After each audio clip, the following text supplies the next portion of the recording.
Naku mga kababayan ko. Dating spokesperson, Harry Roque, mga kababayan ko, at ang dakilang sinungaling na sa Netherlands, nagsama sila. Wow, nagsama. Bakit kaya mga kababayan ko, mga kapatid? At tinawag pa ni Harry Roque na Lady Dragon?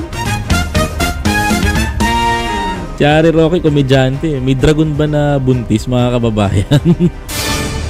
Eto, painggan nyo to mga kababayan ko. Panoorin ninyo at tignan nyo mabuti kung gaano ka-stress si Harry Roque at si Maharlika mga kababayan ko sa kakabanat kay Pangulo. Panoorin ninyo. Talagang naging makulay muli ang dahig dahil nandito na ang pambansang Lady Dragon and Palangga.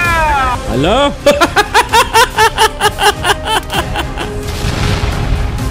Nasirahan naman ng bite to si mga kababayan. Tanong ko lang ha, kasi tuwan-tuwa silang dalawa.